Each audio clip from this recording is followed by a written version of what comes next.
acabou falando sobre um tema que, para mim, é sempre interessante, que é como a gente aprende novas habilidades, novas, né, virtudes, hábitos e tudo mais. E algumas pessoas, principalmente, me pediram assim sobre a questão do hábito que eu falei lá de como eu parei de roer unha. E isso ocorre, assim, às vezes eu volto, né? Então, primeiro de tudo, a gente não consegue simplesmente extinguir um hábito depois que ele está instaurado. Por isso, né, que os orientais, principalmente, a gente costuma dizer, são muito vigilantes com aquilo que eles estão aprendendo ou que eles fazem quando eles não estão fazendo nada. Então, imaginem assim, o ser humano ele foi feito sempre para estar fazendo algo, não é nem pensando. Assim como os animais. Você geralmente não vê o animal parado tanto tempo, né? Ele sempre está num movimento procurando coisas que às vezes ele nem sabe o que que é, mas assim, ele tem algumas necessidades, que é comer, beber e procriar. Basicamente, eu acho que 80% do tempo dele está buscando algo para comer e algo para beber. O que acontece com o ser humano? A gente não precisa mais fazer essa busca, né? A grande maioria. A gente vai lá, abre a torneira, a água está lá. A gente abre a geladeira, a comida está lá. Para as crianças, né, isso ocorre quase magicamente, porque elas ainda não sabem metade da cadeia produtiva que é necessário para chegar até ali. Então, acho que tinha um vídeo do Portas do Fundo, que acho que é um dos únicos que vale a pena assistir, que fala exatamente sobre isso. Que um rapaz ele está com seus 40 anos e de repente ele sai de casa e ele chama o técnico, assim, um desses faz tudo, e fala, olha, essa torneira não funciona. Daí o cara fala assim, mas por que que não funciona? Ele falou, de repente eu tenho que abrir, eu abro a torneira aqui e a louça fica suja. Na casa da minha mãe era engraçado, ela abria a torneira e de repente já ficava tudo guardado, limpinho, seco dentro né, do armário e tal, então isso está com algum defeito, eu não sei o que que é. E essa geladeira também, ó, eu abro a porta e a comida não tá ali dentro, o que que eu faço, né? Então, quer dizer, isso demonstra o como, né, às vezes a gente não sabe de onde as coisas vêm e tudo mais. E no final, acho que ele até falava assim, e essa porta tem um defeito. Ele falou, aparecem umas coisas brancas aí, com uns negócios escritos com o meu nome, com os códigos, tipo umas barrinhas assim e tal. Disseram para mim que é boleto, mas eu não sei o que que é isso, o que que eu faço com isso? Então, por isso que aquela coisa, né, a gente tem que sempre estar se vigiando, porque senão a gente acaba se tornando alguém ou algo assim, né? Que não sabe por que que está naquela situação. Então, visto isso, vamos falar um pouco sobre o hábito e depois o porquê que talvez a gente não consiga aprender coisas que estão acima e além da média. Porque aprender o que está na média, todo mundo já aprendeu. A escola é muito disso, né? A escola nos ensinou sempre a estar na média. Tanto que se você perguntar para uma criança assim que já tem mais ou menos uma... A Juliana é professora, acho que vive com isso todo momento. Se você perguntar para ela assim, por que que você estuda? Para passar de ano. É a resposta padrão assim né, das crianças. Então elas não entendem o porquê que elas estão passando de ano, elas simplesmente querem passar. E aí o que que elas têm que fazer para passar de ano? Tem que tirar a média, né? Mas se a gente for falar às vezes de uma média até mesmo de uma escola que não tenha uma qualidade tão boa, a gente já não está falando de 100%, a gente está falando da média de uma média. Ela está num patamar assim como básico, né? Ó, a aprovação aqui é mais ou menos 70%, e a criança teria que aprender, por exemplo, 110%, ela está aprendendo 70%, então nessa conta aí ela vai ficar, né, tipo, devendo muita coisa. E eu até dei, eu acho que aquele exemplo da aula do Paulo Storani lá, né, que a filha dele tirou 9,7 na prova e todo mundo feliz, e ele, imagina se fosse teu pai agora entrando na emergência e eu tivesse exatamente com esse problema que você não soube acertar na prova, e aí aconteceu? Ah, não sei, teu pai morreu. É trágico, é muito forte, mas é verdade, né? Às vezes a gente omite e a gente acaba até enaltecendo demais esses comportamentos que nos deixam na mediocridade, né? Porque é o que a gente procura, porque é confortável, não é? Agora, você ir além é desconfortável, porque depende te tira muita energia, te tira muito tempo. A gente não gosta, o ser humano não foi feito para ser ocioso, mas ele adora estar em ociosidade, né? Mas quando ele está ocioso, tem alguma coisinha lá dentro que fica tipo martelando ele, dizendo assim, cara, você não devia estar fazendo isso. Eu peguei essa semana mesmo, eu acho que foi na terça-feira agora, que estava chovendo, eu estava em casa, e assim, tava um dia um pouco ruim, eu falei, não vou fazer nada hoje, sabe? Tipo assim, vou ficar. Eu aguentei por 2 horas, talvez. No domingo, que não teve trilha para as eleições, foi, tipo assim, super esquisito, porque o dia não passava, né? Eu fiquei pensando, o que as pessoas fazem no domingo? Eu não tenho nem Faustão para assistir. E eu percebi que o tempo não passava, né? Então, percebam como tudo que a gente fala tem muito sentido, né? Ter um propósito, viver esse propósito, executar esse propósito, faz com que a gente tenha uma vida mais plena e que o tempo passe na sua maneira fluida, né? Que é aquele estado de flow que a gente falava no começo. Mas vamos lá. Eu vou fazer algumas considerações sobre o poder do hábito, que tem um livro, né, do Charles Duhigg, se eu não me engano é esse o nome do autor, e ele traz umas sacadas muito legais lá. E uma delas que eu acho bem bacana é sobre o hábito de escovar os dentes. Quanto tempo vocês acham que existe esse hábito de escovar os dentes 3 vezes no dia, ou pelo menos após as refeições? Muito antigo? Você acha que as pessoas realmente fazem isso porque elas têm consciência que não vai ter cárie? 100 anos, 50 anos? Mais ou menos uns 50 anos.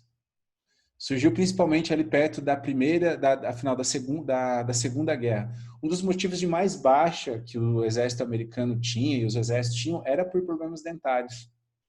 Vocês imaginam os caras lá no meio da guerra e tal, não conseguindo comer, também não tinha muito cuidado com a escovação, né? Não era um hábito assim que eles precisavam cuidar tanto. Até porque a gente tem que lembrar também que a nossa dieta mudou muito, né? Você pega lá 1910, 1911, da Primeira Guerra, mais ou menos, para a Segunda, é uma coisa totalmente diferente. A oferta de carboidrato e de açúcar, ela cresceu muito. Eu até vi, a Ana falou alguma coisa, esses dias estava fazendo uma coisa ali com açúcar, e ela pegou um pouco e jogou fora, assim, que sobrou. Eu fiquei pensando, meu Deus, cara, talvez há 150 anos atrás, fazer um negócio desse era, assim, era de muito. Eu estou jogando esse açúcar fora, né? Então, olha como que as coisas vão mudando, né? Conforme a gente vai evoluindo e vai podendo produzir mais alimento. Mas assim, a questão da escovação, ela existe desde o Egito, né? Quando você visita o Egito, você consegue até ver como é que eles faziam o creme dental, era uma mistura de ossos com algumas ervas e tudo mais, mas era uma coisa assim que somente realmente as famílias mais nobres tinham acesso. Mas também como a dieta deles não era ruim, né? Não tinha tanto problema, era um ou outro lá que tinha um problema. Os nossos índios também não tinham problemas dentários, né? Porque não tinha a questão do açúcar e tudo mais, tanto que uma das coisas que acontece quando os povos vêm invadindo a América é que eles começam a ter essa série de problemas, né? Enfermidades que não tinham e até mesmo problema dentário que não tinham. E aí, o que ocorre? Começaram a fazer algumas campanhas para tentar fazer com que as pessoas escovassem mais os dentes. Só que nunca dava certo. Porque uma coisa que o hábito ele precisa, e que a gente tem que pensar muito bem, é um gatilho forte. E nem sempre esse gatilho forte ele está ligado exatamente com o benefício que aquilo traz. Né? Porque sabendo do benefício que traz, então logo a gente já teria que fazer. É igual eu falo o seguinte, todo mundo de vocês dirige com cinto de segurança? Será que os nossos pais dirigiam? Para eles era algo fora do comum, tipo assim, se tu não dirigir, você vai morrer se você não colocar o cinto de segurança. Era super comum, né? O cara entrava no carro, saía e tchau. Daí, beleza, chegou a nossa geração, a gente já aprendeu isso, né? Ó, tem que andar com cinto de segurança. Mas como é que será que os nossos pais efetivamente começaram a utilizar o cinto de segurança? Porque eles entenderam o benefício de utilizar o cinto de segurança? O que vocês acham? Ele já matou ali, né? O que foi? Não, Qual a foi multa. a multa? Olha só, a gente que vai direto para Jovinópolis, pega aquela estradinha ali sem acostamento, sem nada, né? Difícil de ultrapassar. Eu garanto para vocês que vocês devem ter visto já alguém ultrapassar em faixa contínua, né? Isso antes, talvez há 2 anos atrás, quando eu fazia trilha, era muito, mas muito mais frequente. Por que será que diminuiu? Fiscalização. Fiscalização não somente, porque a multa é de quanto agora? Acho Não que é uns sei. R$ 2.400, mais ou menos, se eu não me engano. E já é uma infração, tipo assim, gravíssima, não sei nem se o cara já não perde a carteira e tal. Só que assim, você imagina, se o cara levar uma multa, ele já vai morrer com R$ 2.400, tá? Fora que se tiver excesso de velocidade, não sei o que, tal, aí vai piorando a situação. Então pensa bem, a maioria, quase 70% dos acidentes de carro ocorrem por ultrapassagem indevida, né? O cara não consegue terminar porque ele bate de frente com o outro. Só esse dado já teria que ser suficiente para a gente entender que não se deve fazer ultrapassagem. Mas a pressa é tão grande que eu simplesmente ignoro esse fato, ultrapasso, e aí o Estado tem que criar uma regra dizendo o seguinte, olha, se você for pego ultrapassando em faixa contínua, eu vou te tirar 2.300. Aí quando o indivíduo é multado, ele fala que a culpa é de quem? Da polícia que estava lá fiscalizando, né? Ah, eu estava lá e de repente eu fui ultrapassar e o policial me multou. O policial não te multou, ele te autuou. Autuou porque você cometeu, né? Algo que você não deveria fazer. Vocês entendem então como o hábito ele é difícil de ser colocado? Por quê? Porque o hábito, a gente sempre, quando está vivendo essa questão, a gente costuma colocar o nosso bem-estar acima e de todos os outros, né? Então, assim, só eu estou com pressa, então eu posso ultrapassar onde eu quiser. O meu carro é melhor que todos que estão passando ali, então eu vou também ultrapassar. Eu não tenho tempo, porque assim, eu já comprei esse carro para essa situação, vocês entenderam? Só que daí, de repente, veio um carro lá na contramão, que era devagarzinho, não consegue ver o cara, o piloto não era tão bom, o motorista, né? E aí dá um acidente. E aí nem a multa de 2.300 lá vai mais valer a pena, então. E com a acidente que eles falavam lá naquela época, era a mesma coisa. Para vocês terem uma ideia, então, eles fizeram várias campanhas tentando criar esse hábito de escovar os dentes e nunca dava certo. De repente, uma das poucas fabricantes de pasta de dente, de creme dental que existia na época, ela teve uma sacada. Ela falou assim, mas tem que ter algo a mais aí. Não pode só ser a questão do benefício. Tem que ter alguma coisa que os incomode, que retire, algo que seja realmente real, que a pessoa possa ter essa percepção. Porque pensa assim, eu posso ficar falando para a pessoa, escove seus dentes 3 vezes por dia. Ela nunca vai ter cara, ela vai falar assim, mas esse negócio não funciona. Por quê? Porque ela está fazendo. Mas isso é a longuíssimo prazo, né? Se ela deixar de escovar os dentes, ela não vai, tipo, ser amanhã que ela vai ter uma cárie lá e ela vai falar, nossa, eu não escovei o dente logo após a refeição e hoje eu acordei com uma cárie. Vocês entendem? Então é um processo lento. É difícil você demonstrar o que ocorre se você não seguir a regra. Então, vocês já devem ter notado que quando vocês estão comendo alimento e tal, fica uma película no dente ali, né? E você pode ter acabado de escovar os dentes e tal, e isso gera e é uma coisa natural. Uma películazinha, eu não lembro agora certinho o nome dela, mas então eles usaram esse gatilho. Eles fizeram a primeira propaganda dizendo exatamente isso. Sabe aquela sensação que você tem que seu dente está sujo, logo após comer o alimento? Então, o creme dental, ele vem exatamente combater isso. Já houve um aumento, então, nesse hábito. Por quê? Porque a pessoa escovava o dente e logo após escovar o dente, ela passava a língua no seu dente e já sentia, realmente mudou. Então, o que é? Uma percepção quase que imediata, né? Só que mesmo assim ainda era muito difícil e tudo mais, né? A pasta de dente, ela era diferente o creme dentário é diferente do que é hoje. Ele não gerava duas coisas que são super importantes. O que vocês acham que faltava aí nessa equação? Frescor? Fragrância, assim? Exato, né? Vocês já lavaram, acho que teve uma situação parecida. Aquele detergente, acho que é o IP, ele criou uma fórmula que fazia menos espuma, para tentar evitar a questão da contaminação da água depois, porque isso vai, né, para a estação coletora e era difícil de tratar. Você acha que as pessoas gostaram da mudança? Todo mundo Começaram a falava usar mais detergente.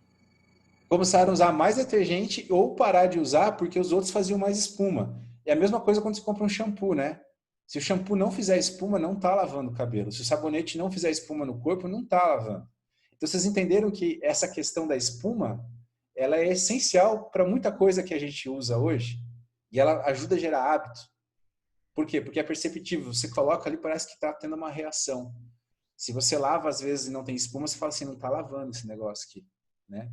Se eu lavasse uma louça e mostrasse para minha mãe e não tivesse espuma, eu tinha que lavar de novo, já acabou, né? Então, veja bem isso, né? Quando a gente assiste um filme, a pessoa está na banheira e qual é a percepção que a gente tem que ela está tomando um banho muito bom e muito gostoso? Né? Aquela banheira coberta de espuma e ela embaixo lá, né? Então, quer dizer, são esses gatilhos que a gente dá para os nossos hábitos, né? Opa, deixa eu ver aqui. Acho que minha câmera caiu, só um pouquinho. Ah, meu celular desligou, eu vou usar outra câmera hoje. Estão me vendo aí, né? Câmera ruinzinha e tal, mas vamos lá. Então, eles começaram a pensar no seguinte. O fabricante falou assim, olha, eu não sei porque é dessas coisas que acontecem, a gente nunca vai entender, como foi inventado champanhe e tudo mais, assim. Resolveu que ia ter espuma no negócio, para que a pessoa percebesse uma ação, uma reação, né?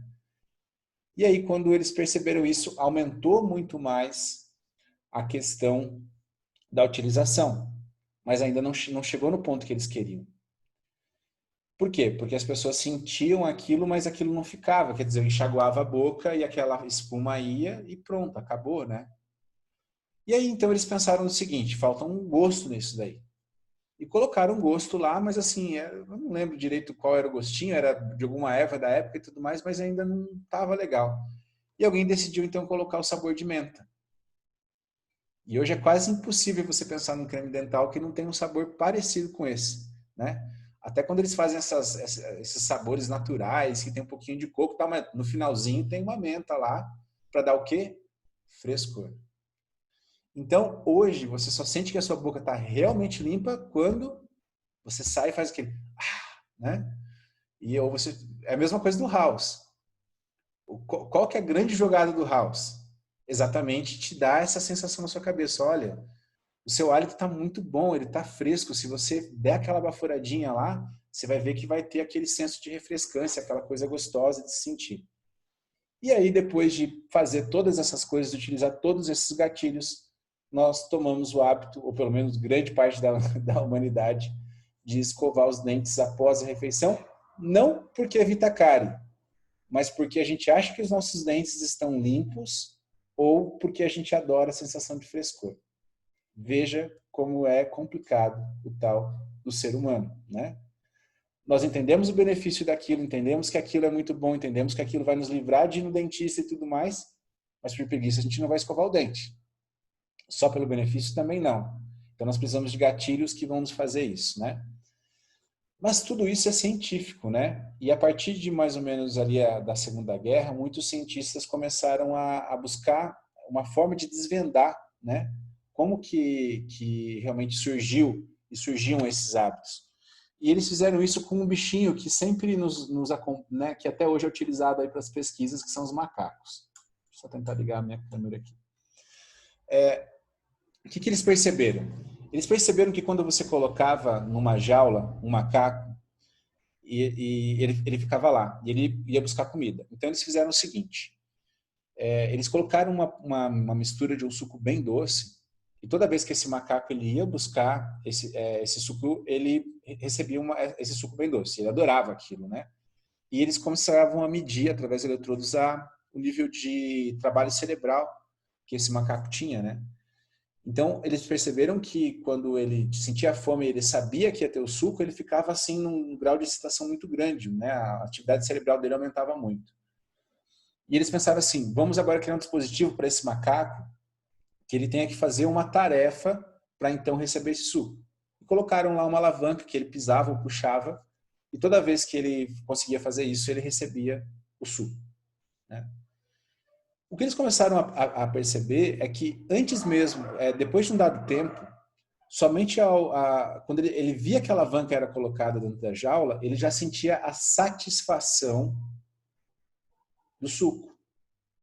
Ele não necessariamente precisava provar do suco ou ter o suco na boca para sentir o prazer que era gerado da primeira vez. Então, quer dizer, é como se eu tivesse um gráfico, né? A primeira vez que ele provou o suco, ele teve essa satisfação exatamente no momento em que o suco entrou na boca dele.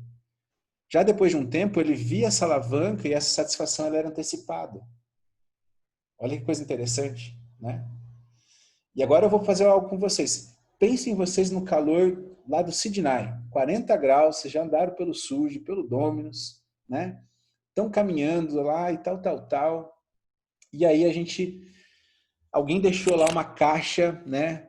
Com umas laranjas lá muito legais no gelo, sei lá, tá a equipe de apoio lá, né? Esperando você e o cara puxa aquela laranja, começa a descascar na sua frente e aquele gota, né, de água caindo, você vê, sente aquele frescor da caixa de gelo, né, ali tipo, nossa, isso deve estar gelado e tal. O cara tá do lado com a melancia também, falando, olha, essa melancia e tal, você pode provar. Você fala, não, eu quero essa laranja aí. O cara fala para você assim ainda, você quer a tampinha? Você fala, meu Deus, é o que eu mais quero na vida, é provar a tampinha dessa laranja e tal, não sei o quê. E a hora que você vai provar ela, você vê que ela tá seca e azeda. Vocês sentiram ou não o prazer enquanto eu contava a história? Deu aquela salivada e tudo mais, né? Então, veja, o nosso cérebro funciona exatamente como o desse macaco. Não há diferença alguma. Por quê? Porque vocês já conhecem o gosto da laranja. Lembrei dessa laranja. Eu até fiz isso esses tempos atrás lá, né? Aquela história foi fantástica, cara. Eu consegui gerar de forma real o experimento do macaco com seres humanos. Só não posso dizer muito isso, que eu posso, sei lá, ser processado, alguma coisa assim. Mas foi exatamente isso que eu busquei fazer. E deu certo. Aquela foi foda. Depois eu conto essa história para quem não estava lá e tal. Mas exatamente... Então, e eles perceberam o seguinte. Então o macaco, toda vez que via a alavanca, ele já falava, louco, pô, vai vir um suco, né? E ele já ia lá para baixo e provava daquele suco, tinha o pico de satisfação e tudo mais. E cada vez que ele começava a olhar, ele já tinha esse pico de satisfação. E eles decidiram fazer o seguinte, vamos fazer uma sacanagem aqui. Vamos pegar esse suco que é bem doce e vamos deixar ele aguado. Quase sem açúcar algum, né? Quase muito próximo da água ali. E eles começaram a medir, então, o pico de satisfação, de atividade cerebral do macaco. Ele teve aquela onda assim do tipo, o suco tá vindo e tal. A hora que ele colocou a boca embaixo, eles perceberam que, tipo, né, ele deu aquela caída. Então eles perceberam que, e já da segunda vez, ele já não foi tão afoito pro suco, ele já foi meio que investigando. Exatamente como aconteceu com a satisfação, essa decepção, vamos dizer assim, né, essa frustração, ela também era antecipada. Então, conosco ocorre sempre isso, tá? Ao passar por uma atividade pela primeira vez, uma situação pela primeira vez, a gente está altamente ali com um grau de excitação muito grande, um grau de atividade cerebral muito alto e com uma concentração muito alta também, né? E se a experiência é boa, o nosso cérebro, ele não gosta de ficar pensando. Lembra que eu falei na outra aula? Ele não gosta, tá? Então, ele já vai jogar que aquela experiência está na caixinha das coisas boas. Se eu tenho uma frustração, ele vai pegar essa experiência e vai jogar na caixinha das coisas ruins, que talvez eu nem queira repetir mais porque não é para mim. Então, sabendo disso, a gente tem algumas ferramentas interessantes para entender o porquê que algumas coisas a gente quer aprender e o porquê que outras coisas a gente não está tão afim de aprender, né? Provavelmente, quando nós éramos crianças lá e tudo mais, alguma coisa ocorreu em que a gente pegou, julgou, classificou e colocou nessa caixinha. Só que como nunca mais a gente investigou o que está dentro dessa caixa, porque a gente nem, às vezes, tem ciência que ela existe, a gente vai classificando tudo que aparece na nossa frente como isso é bom, isso é ruim, isso eu consigo fazer, isso eu não consigo. Isso vai me dar prazer, isso vai me dar frustração, né? E o pior, eles perceberam que essa fase entre o macaco sentir, ver e ele provar tem um nome. Eles deram o nome de anseio. Que daí vem a nossa ansiedade. E a ansiedade pode trazer satisfação ou frustração. E algumas imagens que rolam na internet, vocês devem ter até visto, né? Que diz que a felicidade é igual a... Vamos ver se vocês já viram isso. Não? Não, não, não? Menos expectativas, menos frustrações, igual a felicidade. Porque a expectativa nos gera ansiedade. Né? você já pega a sua caixinha lá que você já classificou as coisas e joga todas assim, né? Isso vai me gerar satisfação, isso vai me gerar frustração. Então, porque você já espera que algo vai acontecer baseado nessas ações que você já teve no passado. Então é por isso que muito a gente fala do agora, principalmente na trilha, né?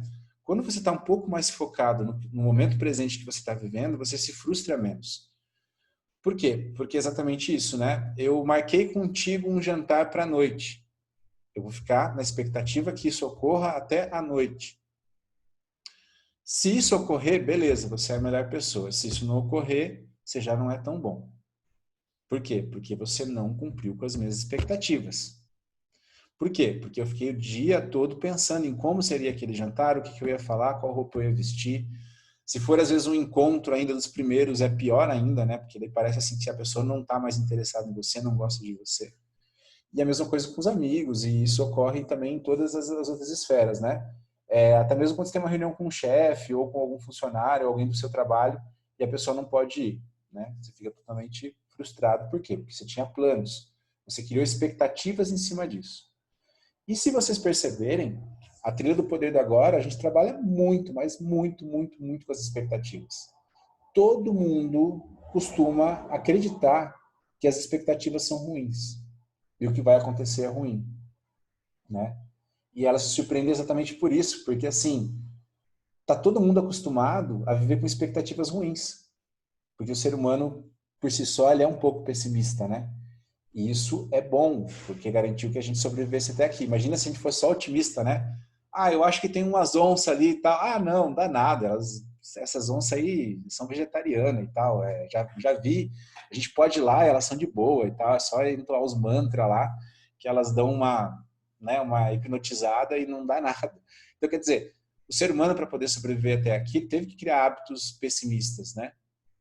Mas a gente tem que entender que a gente não é mais tão predado como a gente era antigamente, né? Hoje a gente tá, vamos dizer assim, mais ou menos no topo, a não ser que seja um vírus ou uma bactéria, mas daí, né, os grandes predadores, graças a Deus, não nos incomodam tanto. Mas quando você vai para o meio do mato, principalmente eu escuto muito isso. Tem onça. E as cobras, né? Quer dizer, a gente ainda tem isso, né? Instintivo que as pessoas perguntem por quê. Porque a gente sofreu com isso milhares e milhares de anos aí. Então, a gente conseguiu ver até agora o seguinte, né? É difícil a gente trabalhar os nossos hábitos e aprender uma coisa nova, porque provavelmente, né, principalmente quando a gente já é adulto, a gente já deve ter classificado muitas das nossas emoções como coisas ruins e coisas não boas, né, ou boas, e coisas principalmente que geram frustração ou ansiedade ou frustração. Então, por exemplo, eu vejo vocês às vezes indo para lá para se ajudar um pouco com medo de altura, de água, do próprio mato, de cobra. E é por quê? Porque provavelmente vocês tiveram alguma experiência. Eu vejo a minha mãe tem medo de cavalo, porque acho que com 7 anos um cavalo, ela disse que o cavalo mordeu ela. E ela estava contando isso para o Miguel. E eu fiquei pensando assim, a percepção de uma mordida de cavalo para uma criança de 7 anos é terrível, porque é um bicho que é enorme, podia tipo, morder metade do braço dela e levar embora, né? Mas talvez eu fiquei pensando, eu queria poder revisitar esse momento, porque talvez o cavalo foi lá e só deu tipo aquela, sabe, mordiscada assim, tipo, para ele talvez até de maneira brincando, vamos dizer. Só que para ela aquilo foi terrível, né? Tipo assim, por causa do tamanho dela. Então, a gente deveria, ao meu ver, poder escrever quais são as coisas que nos geram mais medo e frustração e tentar entender da onde isso vem, né? Eu já comentei com alguns e alguns sabem que vão na trilha, eu tinha um medo de altura. Eu acho que era um medo, não sei, mas eu não me sentia bem, né? Quando eu ia para qualquer parte que era levada, eu ficava com muito medo. E aí, quando eu decidi fazer algumas montanhas, um dia eu tive esse insight, né? Que era um tio meu, a gente passando a ponte da amizade lá, e ele falava, Du, vou te jogar lá embaixo. Mas eu devia ter a idade do Miguel, de 5 para 6 anos. Você imagina se eu chego pro Miguel e falo que vou jogar ele da sacada? Ele vai acreditar, né? Então é complicado. Por quê? Porque para ele não tem esse senso assim, meu pai tá brincando às vezes comigo. Ainda mais dependendo do jeito que é a brincadeira, ele vai falar, é verdade. E eu me lembro que eu passei segurando, né? Naquela época, olha como é que era, né? A Ponte da Amizade tinha um parapeito de um lado de concreto e outro parapeito desse lado aqui. Quer dizer, se eu tropeçasse, eu passava por baixo do parapeito e caía lá embaixo. Hoje não, né? Hoje imagina se eu ter uma ponte dessa. Quer dizer, quem sobreviveu até hoje aí, da galera dos anos 80 e 90, cara, a gente é muito guerreiro. A gente poderia salvar o mundo de uma invasão zumbi. Agora essa galera de ir pra frente eu já não sei. Mas então era desse jeito, vocês imaginam? E eu me lembro, eu falava assim, meu Deus, né? Na minha cabeça, assim, pequena, eu falava, ele vai me jogar, mas eu tenho que ficar me segurando aqui e tal. E aí eu me lembro, e quando isso aconteceu, eu estava num grampo subindo Marumbi, que é cheio de via ferrata, né? E eu me lembro que eu comecei a me segurar naquele grampo do mesmo modo, do mesmo jeito que eu me segurei naquele parapeito. Só que daí tem que trazer algumas coisas para a realidade. Primeiro, beleza ter essa percepção com 6 anos, né? Era a realidade para os meus 6 anos. Mas eu estava subindo aquela montanha, eu já tinha pelo menos uns 29 anos ou 30 anos. Quer dizer, isso aconteceu muito, muito, muito tempo depois de eu ter sido a criança de 5 ou 6. Né? E eu não podia mais ficar vivendo no mundo das crianças, eu tinha que viver no mundo dos adultos. E no mundo dos adultos é plenamente perceptível que aquilo era uma brincadeira e não era a realidade. Até mesmo porque, sendo um adulto, eu sei que se ele fizesse isso, né, ia ser um crime. Ele provavelmente não era um cara que ia cometer um crime, ele teria um problema com a minha mãe, talvez minha mãe jogasse ele depois, né, ou se jogasse atrás de mim. Quer dizer, vocês entendem? Eu, como adulto, não posso ter a mesma percepção de algo que me atrapalhou como uma criança. Então, por isso que muitas vezes eu digo, quando a gente dá vazão para esses medos, para essas caixinhas que eu comentei dos hábitos, a gente volta para uma idade que não é a nossa. Tanto é que quando isso acontece, se aconteceu com vocês, vocês podem perceber, parece que a gente para de raciocinar. Por quê? Porque a gente não está ali. A gente voltou para 5, 6, 12, 15, 20, não sei, mas a gente não está naquele momento presente. Porque o hábito é exatamente para isso, ele serve para nos proteger. Então, como o nosso cérebro não quer gastar muita energia com isso, simplesmente ele joga e procura a resposta mais simples e que vai garantir a sua sobrevivência. E se ele tiver que jogar você para uma criança, te fazer voltar para uma criança de 5 ou 6 anos, é o que ele vai fazer. Então, eu vejo isso às vezes com medo de cachorro, medo de algum animal diferente, medo de gato, né? Tinha um rapaz que uma vez foi na trilha e tinha medo de borboleta. E muita gente dava risada, mas para ele era um medo muito, mas muito, muito real mesmo. E incrível como parece que a gente atrai, né, as coisas que a gente tem medo. O que acontecia na trilha? O cara que tinha medo de borboleta... parece O que excesso de observação. As borboletas simplesmente parece que iam até ele e falavam assim, eu vou posar em quem? Borboleta 2, eu sei que aquele cara ali tem medo da gente, bora lá? Bora. Ia 2, 3 borboletas em cima do cara e mais em cima de ninguém. Porque parece assim que é como dizem algumas tradições orientais, né? Você vai viver aquilo até que você aprenda com aquilo, porque quando aquilo para de te incomodar, você deixa de dar conta, né? É igual quando você compra um carro. Você está andando na rua e você não vê tanto daqueles carros. Mas quando você decide comprar o modelo do seu carro, né? Eu estou falando isso de carro, mas acho que se aplica a todas as outras coisas. Parece que na cidade só tem aquele tipo de carro. Você fala, nossa, vi de novo um carro igual que eu queria comprar. Acho que é um sinal divino para que eu compre o carro, porque eu vi um carro de novo do jeito que eu queria. Nossa, é bonito e tudo mais. Quer dizer, é o seu cérebro simplesmente prestando atenção. Isso a gente chama de praxis, né? O seu objeto de atenção vira seu objeto de desejo e você vai tentar realizar esse desejo. Então, pessoal, voltando lá para o exemplo da pasta de dente, né, a gente consegue entender, então, o porquê que os nossos hábitos só vão nascer a partir de alguns gatilhos. Porque quando eu consigo colocar, então, dentro de um hábito para eu aprender coisas que me trazem uma satisfação imediata, meu cérebro registra isso e classifica isso como bom. Então, eu, por exemplo, lá no topo da montanha, falei assim, olha só, se eu participar do mundo dos adultos, tem coisas que eu posso fazer legais como essa. Eu sou um adulto que consigo até mesmo levar outras pessoas em segurança e com responsabilidade para subir uma montanha. Além de subir a montanha, eu consigo conduzir elas para que elas percebam que não é só a montanha física. Olha só que legal. Talvez uma pessoa que nunca tivesse passado pelo medo de altura, levasse eles e até fizesse pouco caso daquele medo. Falasse assim, medo de altura, cara, você tá aqui, tá tão seguro e tudo mais, né? Então, eu acho que isso que é o bacana, né? Quando você consegue ressignificar um hábito ruim ou uma história ruim e colocar ela dentro de um prisma novo e fazer, assim, além de se ajudar, também ajudar os outros. Só que para isso, quando isso ocorre, nós temos que lembrar que nós não estamos vivendo aquela situação que possivelmente originou o problema. Nós estamos aqui. Percebe, então, como viver o agora é muito importante? E que não é uma lenga-lenga que você fala assim, você vivendo agora, você tem uma vida muito melhor. Não, é melhor porque não existe outro momento em que as coisas ocorram. Né? Afinal, aquela experiência do passado, ela já foi, né? Então, esse livro, ele trata sobre essas coisas, e eu acho legal essa primeira parte exatamente por isso, né? Então, quando vocês tentarem aprender algo novo, que a gente comentou ontem, a gente passou pelas 4 etapas lá da consciência, né? Incompetência inconsciente, competência inconsciente, daí competência consciente e competência inconsciente. É por aí. Você tem que saber, hein? Certinho lá, porque isso tem que ser, toda vez que acontecer alguma coisa, tô dentro desse ciclo aqui.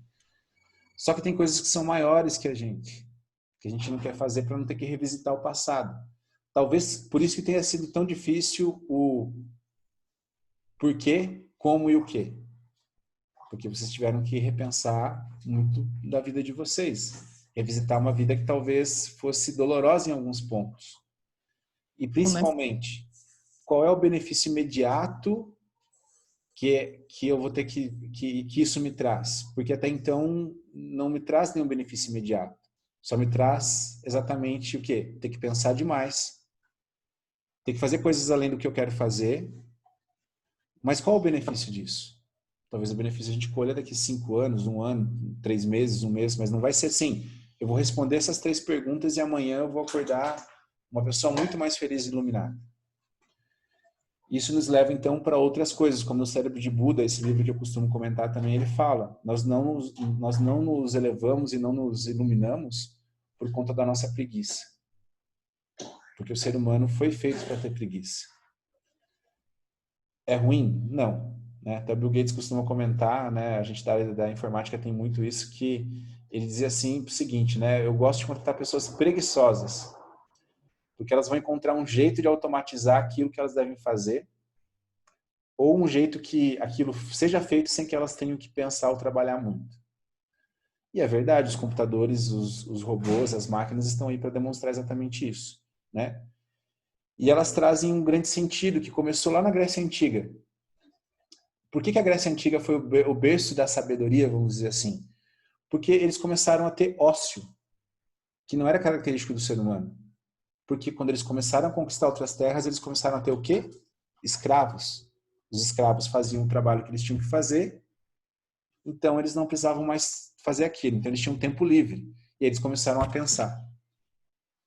Então percebam que um dos principais hábitos que a gente pode ter bom é ter um pouco de ócio, né? Para poder pensar livre, assim, do tipo, eu vou sentar aqui e eu vou ficar meio que sem fazer nada. Mas também não é aquela coisa, eu vou ficar aqui, vou ficar entretido na TV, eu vou ficar no WhatsApp, eu vou ficar... Não, é um tempo para você não fazer nada. Talvez por isso que a trilha seja tão interessante de certo modo, né? Você está ali, mas às vezes você não está. Você está caminhando ali e tal, mas você está num ócio, assim, né? Produtivo, e a sua cabeça está funcionando. Tanto que tem muita gente que fala assim, cara, eu tava com um problema lá no trabalho e tal, de repente tava na trilha, pô, tive um insight, né? Anotei no celular e tudo mais e deu certo por causa disso, né? Porque parece que o nosso cérebro consegue relaxar e as conexões vão fazer... Não é nada de místico, né?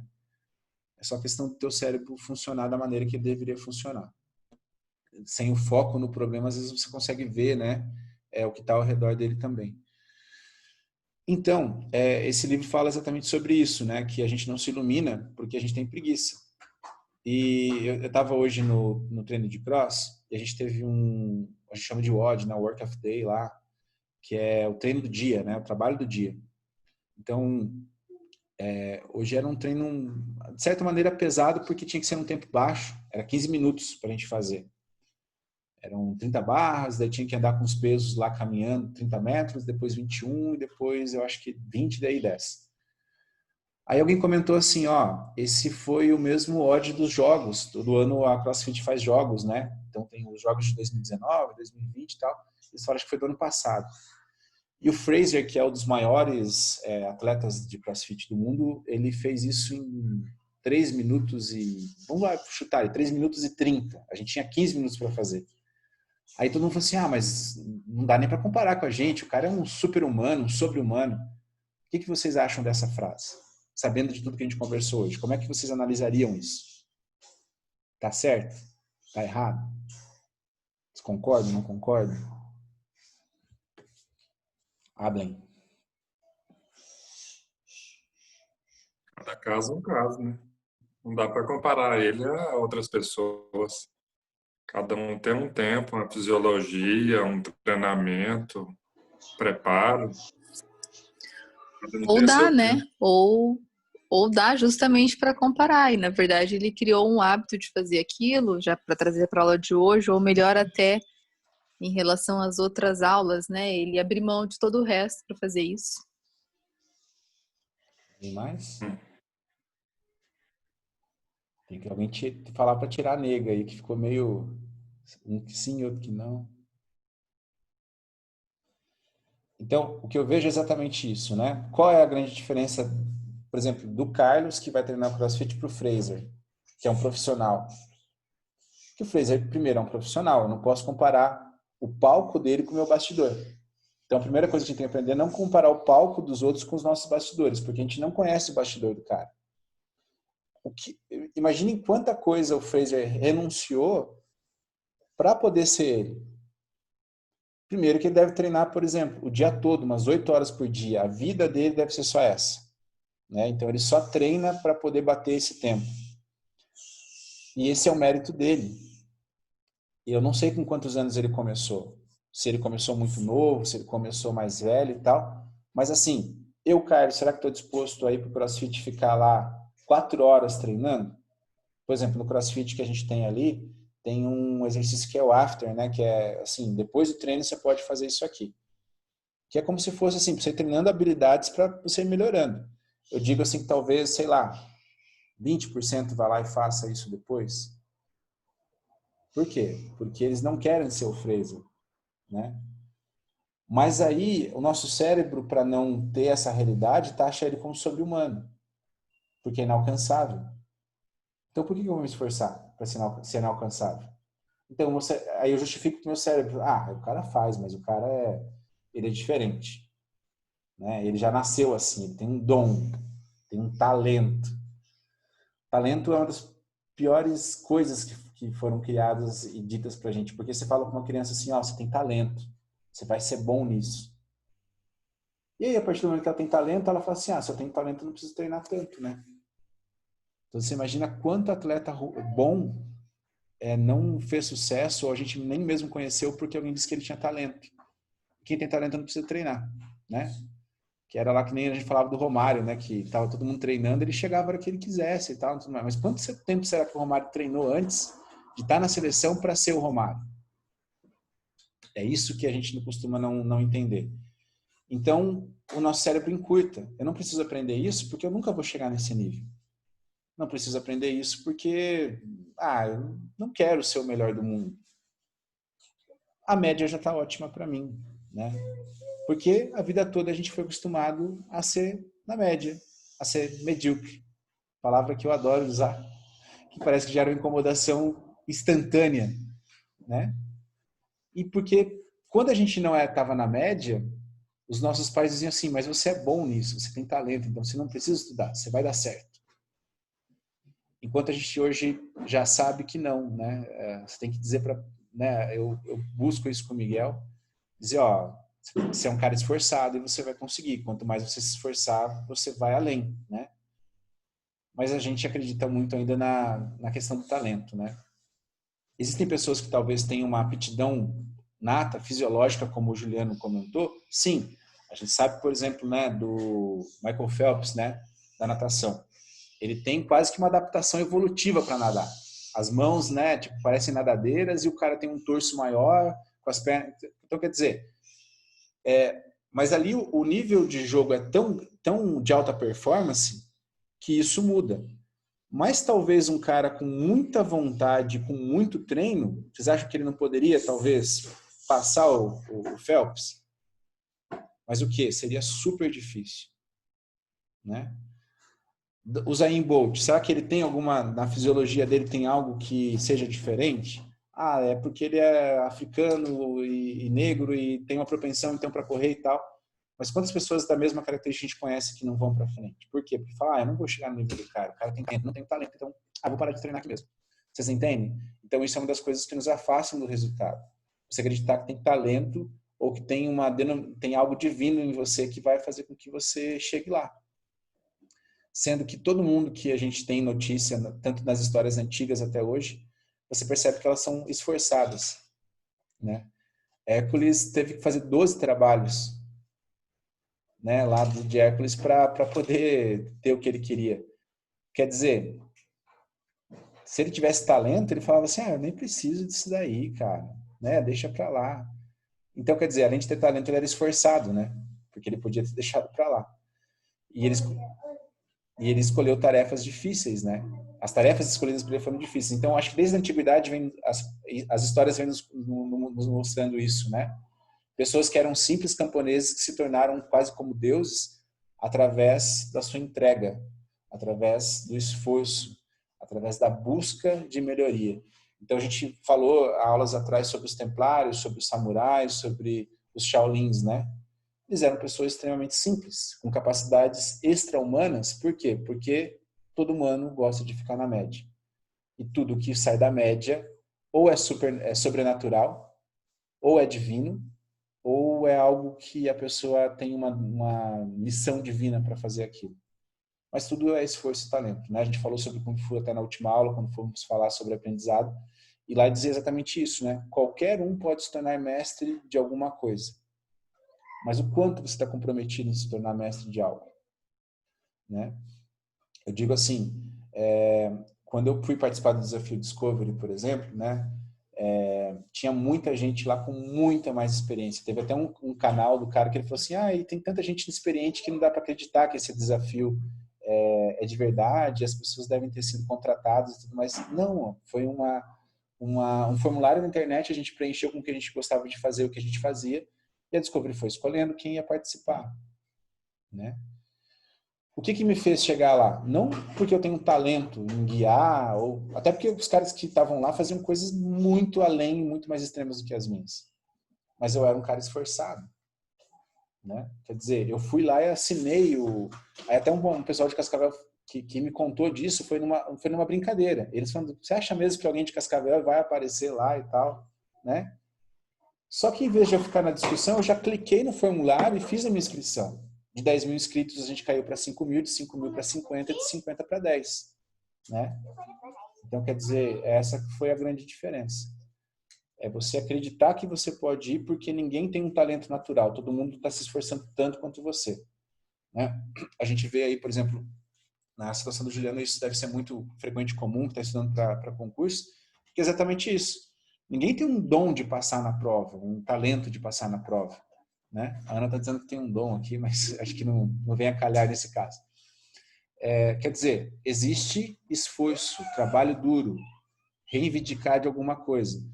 Eu sempre digo o seguinte, né? Se a gente, quando fosse criança ou adolescente ou próximo de se tornar um adulto, soubesse que se a gente trabalhasse bastante estudando e se melhorando como ser humano, a gente poderia brincar pelo resto da vida, a gente trocaria. Mas não, a gente prefere brincar por 6 anos, mais ou menos, e aí trabalhar por 80 anos. E o que acontece com as pessoas que são multimilionárias e tudo mais? São os caras que se aplicaram talvez por 15 anos, por 20 anos em algo para se tornar muito bom naquilo. E hoje os caras podem fazer o que eles querem da vida deles até o final da vida. Vocês entenderam qual é a relação? Por que a gente deveria se esforçar? É a mesma coisa que muita gente deve falar para o Juliano lá. Cara, para que ficar 5 anos estudando e não sei o que e tudo mais? Né? Só que a hora que ele passar, a equação muda. Por quê? Porque daí ele vai estar vivendo o propósito que ele está tendo e ele vai poder olhar para quem está se divertindo e falar assim, aí, agora você está ralando e vai ralar talvez por mais 30, 40 anos. E o meu, pelo menos, Até agora está garantido. Pode ser que eu mude de ideia, né? Isso acontece com cada um de vocês dentro da área de vocês também, né? Então, é necessário uma primeira relação? Sim, né? É necessário a gente se esforçar? Sim. Por quê? Porque vocês devem ter visto também aquela experiência do marshmallow, né? Já viram essa? Procurem depois na internet ou até passo no grupo. Então, teve uma época que existia muita experiência com criança, hoje nem é permitida mais, né? Mas acho que essa experiência deve ser de 60, 70, mais ou menos por aí. Então, eles colocavam as crianças numa sala e falavam o seguinte, ó, eu vou deixar esse marshmallow aqui, tá? Se você não comer, eu vou voltar daqui 10 minutos. Se você não comer esse marshmallow, quando eu voltar eu te dou outro. Aí você vai poder ter 2. Só que você não pode comer esse marshmallow aqui. E aí o que acontecia?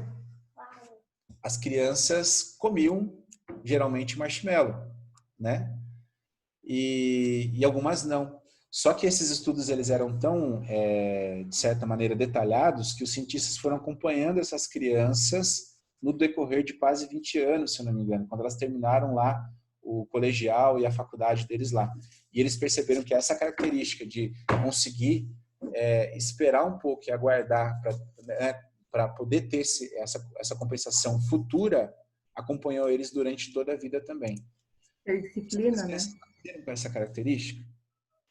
Ou será que essa característica foi aprendida conforme os pais foram ensinando isso para as crianças? Será que a gente que é pai ou mãe já parou para o filho e tentou fazer algo semelhante para mostrar para ele, olha, se você pegar essa recompensa imediata, você vai ir bem, mas se você esperar um pouquinho mais, você vai receber mais. E a gente percebe isso até mesmo na questão financeira do nosso país. A gente sabe que o país é um dos países que menos aplica, menos poupa. Por quê? Fundo emergencial. Todo mundo vai lá, pega, e ninguém pensou assim, eu vou deixar um pouquinho disso aqui numa reserva porque, né, pode acontecer alguma coisa. Quantas pessoas poupam no Brasil? Quantas pessoas fazem aplicação? Quase nenhuma. Por quê? Sempre precisamos do dinheiro a toda hora. Não é verdade? Só o conforto imediato, né? O conforto imediato. Eu não estava tudo, quer falar de novo, Leandro? Não, eu disse só o...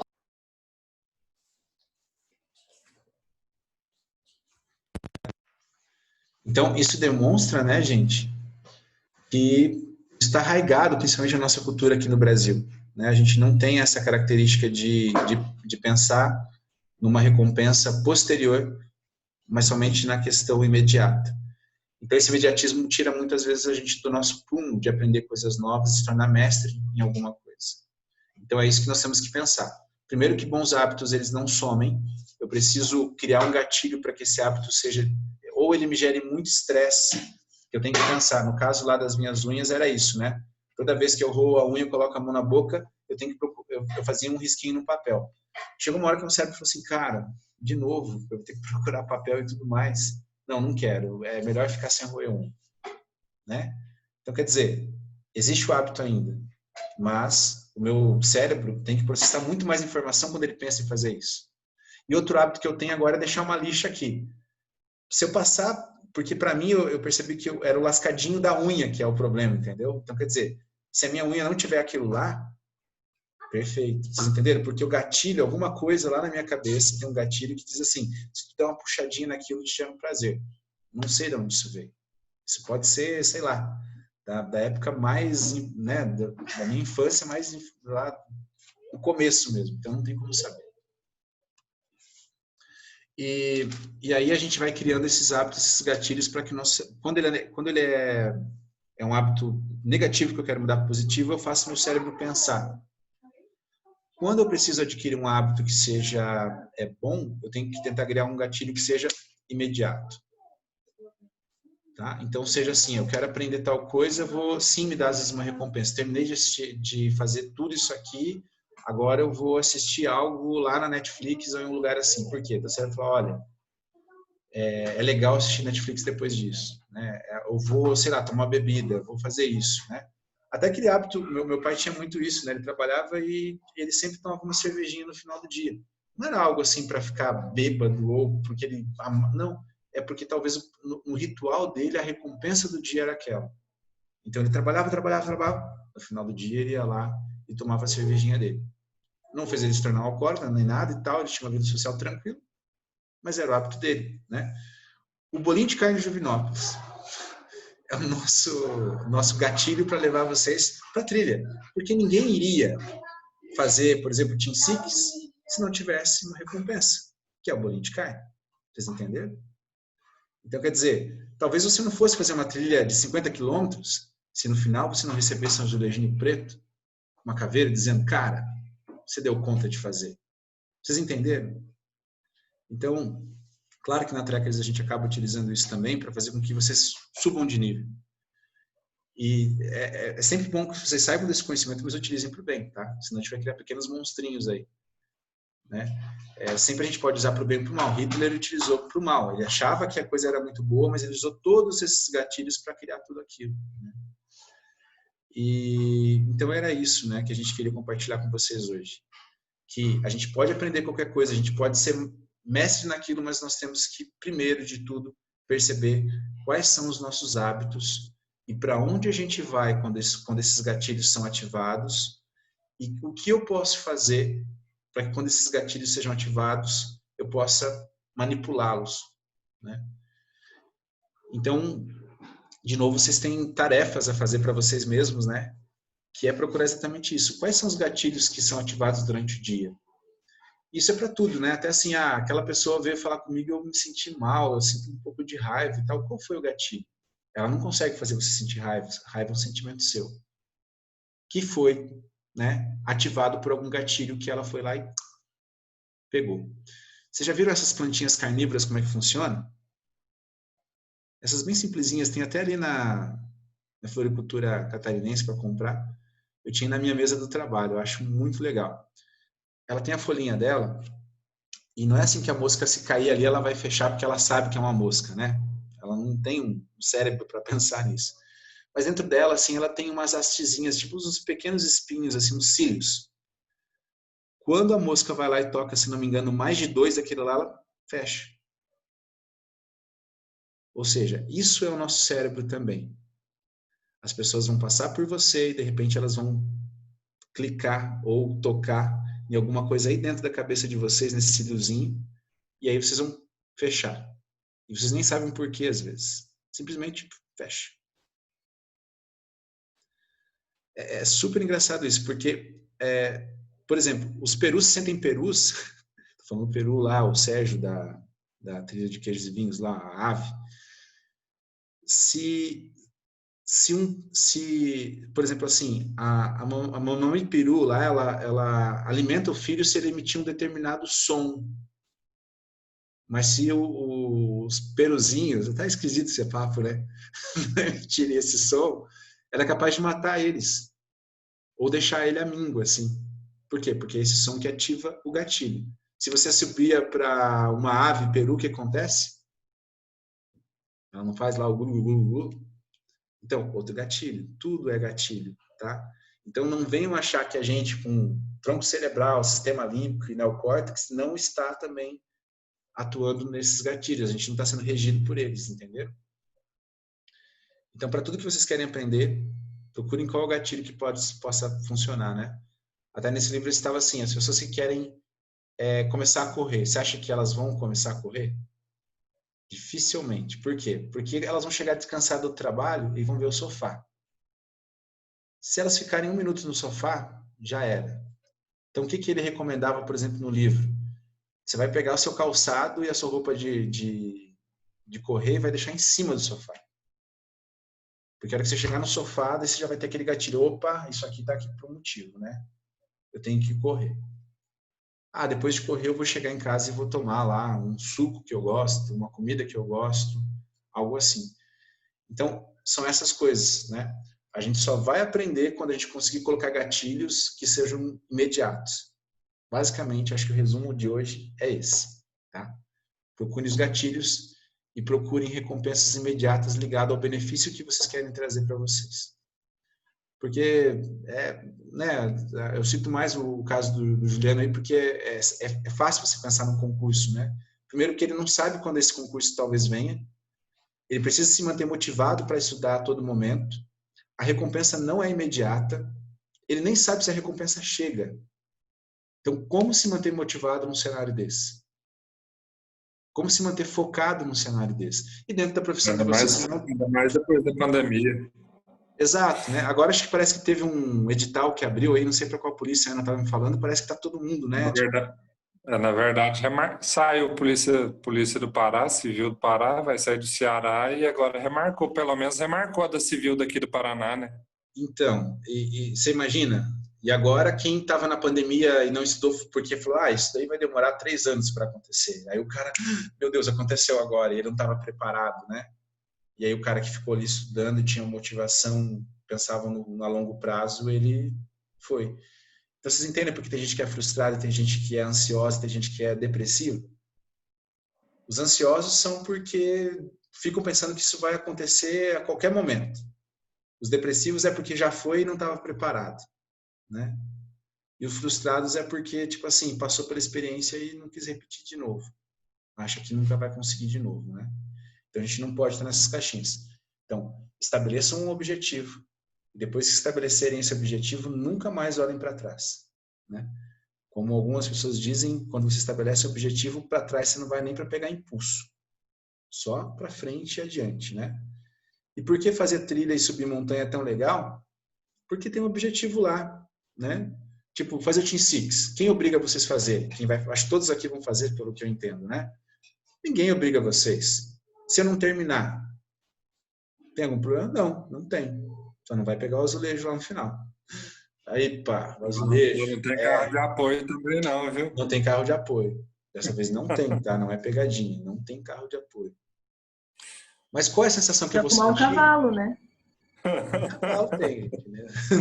Não crie expectativas quanto a isso para não ter frustrações e se tornarem pessoas depressivas depois, né? Mas vocês perceberam? Por quê? Vocês sabem, né, que isso vai trazer talvez algum benefício emocional, psicológico, físico para vocês. Vocês sabem que é uma chance de não cometer os mesmos erros que vocês talvez tenham cometido da primeira vez. Eu levei pouca água. Ou seja, vocês estão aprendendo com aquela experiência. Vocês entenderam? No final, tem algo que é muito importante para mim. A minha parede vai ter mais um daquele lá, né? E ainda, antes de ir para casa, depois já com aquele azulejinho, né, de eu ter postado no Instagram que eu consegui, bolinho de carne. A gente é mestre em criar gatilhos. Mas era isso, gente, tá? Não sei se alguém tem alguma coisa para falar, para dizer. Essa aula eu nem tenho como trazer muito slide, muito dela, porque eu acho que ela é muito assim explanativa, muito de uma conversa mesmo. E eu espero que vocês tenham gostado, que seja assim também. E aí, quais são os gatilhos, gente? Eu acho legal quando a aula termina, vocês estão olhando assim para cima, tipo, estão lá, tipo, eu tenho que pensar nisso, isso acontece, não sei o quê. Tranquilo, meu povo? As damas primeiro. Conforto imediato que importa, né? Sempre, a gente Quer dizer que vários a gente nem percebe, né? Nem se dá conta que está sendo manipulado de alguma maneira. E a TV utiliza isso para manipular a gente, as marcas utilizam isso para manipular a gente, né? Quando eu falo, sede não é tudo. Não, afinal, imagem não é nada, sede é tudo. Você já viram a Coca falando para vocês? Vai agora no mercado e compra um refrigerante?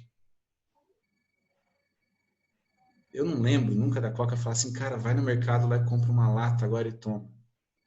Mas a Coca traz a magia do Natal. A família em volta da mesa, né? Vocês já viram, por exemplo, a Red Bull dizendo, se você não quer dormir, toma Red Bull. Vocês já viram a Red Bull falando assim, você quer ser o melhor atleta do mundo? Vai lá e toma Red Bull. Vocês já viram propaganda da Red Bull dizendo, Red Bull por R$ 9,90, vá no mercado agora e compre. Já viram? Nunca, né? Já viram propaganda da Ferrari na TV? Do iPhone? Dizendo, olha, o iPhone é melhor porque tem esse processador aqui, e essa câmera aqui é muito boa e tal. Não tem, né? Ou seja, eles não precisam disso. Por quê? Está dentro da nossa cabeça. Quando eu falar qual é o melhor celular do mundo, existem umas divergências, mas geralmente vocês vão pensar, mesmo que vocês não gostem, falar o iPhone, né? Se eu estou na alta performance, eu preciso tomar uma bebida, qual que é? Red Bull, que ele te dá asas, né? Eu estava tendo uma aula até antes de ontem sobre isso. Quando vocês pensam em calçado, de tênis, qual é a marca que vem na cabeça de vocês? Só para eu fazer uma enquete aí. Olha lá. Eu fiz até o símbolo. Não é nem a marca, é o símbolo. Nike. Porque vá lá e faça. Entenderam? Então esses gatilhos eles estão presentes a todo momento. Se a gente não conseguir entender quais são, a gente não evolui como pessoa. Porque aí você vai estar comprando por comprar, você gasta rios de dinheiro e não sabe por quê. Então, a vida se torna gatilho em cima de gatilho sem vocês saberem por quê. Você já falou outro dia, em outra aula nós estávamos falando, sobre ser reativo, né? Na verdade, enquanto a gente está deixando que os gatilhos que a gente guardou no nosso inconsciente estão tomando conta, a gente está sendo reativo às situações, a gente não está sendo proativo ou ativo. A gente simplesmente reage à imagem que vem à nossa cabeça, a palavra que é dita, enfim, tudo que vem a nós reagimos àquilo. Isso traz um conceito ainda mais difícil, sabe qual que é? Se você não tem a sua estratégia, você faz parte da estratégia de alguém. Ou seja, você não está vivendo e você não está no comando da sua vida. Deus até criou algo muito interessante. Vocês viram que bate muito na tecla do livre-arbítrio? Porque um dos principais gatilhos do ser humano é atribuir ao divino aquilo que não tem explicação ou aquilo que ele não se esforçou demais para ter. Porque se deu errado, Deus não quis, não era para mim. Não foi dessa vez e tal, eu queria ganhar na Mega Sena e tal. Mas você apostou? Não, porque se Deus quisesse que eu ganhasse, sei lá, magicamente ele ia fazer aparecer lá os números com o meu nome, meu CPF, alguém ia jogar errado com o meu CPF errado, e ia acontecer. Aí quando o cara aposta, né, e ele não ganha, não, também foi Deus, porque, o que eu ia fazer com tanta riqueza assim, né? Então, é tudo isso. E Deus sempre nos deu o que? Livre-arbítrio, né? Quer dizer, eu acho que o grande tapa na cara de Deus e que as pessoas não entendem é isso. Deus nunca falou que você tem que fazer aquilo. Ele diz o seguinte, se você seguir esse caminho, né? Vamos dizer lá biblicamente, dizendo, se você seguir por esse caminho aqui, você vai ter algo que é o céu. O céu nem necessariamente precisa ser morrer e ir para um lugar bom. Mas imagina a vida boa que você vai ter se você conseguir seguir esses preceitos, né? Respeitar os seus pais, ter uma boa vida com aquela pessoa que você escolheu para se casar, para quem tem um relacionamento, se relacionar bem com seus amigos e tendo problema com eles, procurar eles para conversar e resolver, né? Não roubar de ninguém e não matar ninguém. Que pessoa que não vai ter uma vida boa seguindo esses preceitos básicos? E educando bons filhos, né? Para que repliquem esse comportamento. E as pessoas olham para a religião e falam, não, essa religião veio aí para me escravizar, para tirar o foco do que é verdadeiro. Não. A religião veio exatamente para demonstrar, o foco está aqui. Se você fizer isso de bem feito, você vai ter uma vida boa. Não tem como, não tem erro. É quase uma receita de bolo que está lá. Mas no final eu falo, também se não quiser fazer, faz. Você vai ter o inferno. Talvez o inferno que ele falasse não é assim, você vai morrer, vai para um lugar ruim. Não. Você vai ter uma vida cheia de problemas. Porque afinal, se tu matar alguém, você vai ter que correr ou arcar com essa consequência de maneira jurídica. Se isso não acontecer, esse cara pode ter amigos, irmãos e família que vão atrás da sua família e isso vai virar um ciclo vicioso para sempre, né? Que um mata aqui, o outro mata ali, não sei o quê. Se você não tiver um bom casamento, um bom relacionamento, sua vida vai ser um inferno, né? Quem tem um relacionamento sabe disso. E se você não respeitar seu pai e sua mãe, que tipo de ser humano você é? Né? Vejam os gatilhos aí, todos funcionando, né? Então, quer dizer, aquilo que foi rejeitado era a pedra angular. Estava escrito lá. Então, enquanto a gente perceber também a religião como essa caixinha da coisa ruim, que está ali para tirar dinheiro, que está ali, é essa consequência que vai ter. Tá? Então, é louco, né? É profundo, né? É muito doido, mas a gente é regido por isso, por quase 90% do tempo a gente não percebe. Então, sejam conscientes, procurem os gatilhos. Lembre que quando eu falo dessa experiência, não estou dizendo que eu estou acima da média, né? E que eu sei fazer tudo isso, não, mas a gente tem que buscar, tá? Tem que buscar e buscar junto. Então, percebam-se. Autopercepção de novo, né? Como a gente sempre fala. Beleza, minha gente? Obrigado pelo tempo de vocês. para mim, pelo menos, foi muito legal poder falar dessas coisas. Eu acho que quando vocês forem para o Think Six, vocês vão perceber os muitos gatilhos que vocês são regidos, né? Principalmente de autopreservação, porque é uma situação de quase sobrevivência. Então, a gente vai se percebendo, né? E por isso que ter esse contato com as trilhas e ter esse conteúdo aqui é tão importante, né? A gente percebe que saímos da média. Estamos vendo a trilha como uma ferramenta de auto-melhoramento. Ok, povo? Ok, muito obrigada por me esperar. Eu disse que eu tinha outro compromisso, que eu não ia assistir. Foi por causa você da atrasou a aula. Eu queria falar... Aí você atrasou a aula para dar tempo, né? Eu comentei aí que foi um negócio do Miguel, do Kung Fu, mas na verdade era a Gisele, agora que ela falou. Eu posso falar. Beleza, gente? Valeu. Grande abraço para todo mundo, tá? Obrigado. Boa noite. No final de semana. Tchau, boa noite. Até mais. Tchau. Boa noite, obrigada. Boa noite.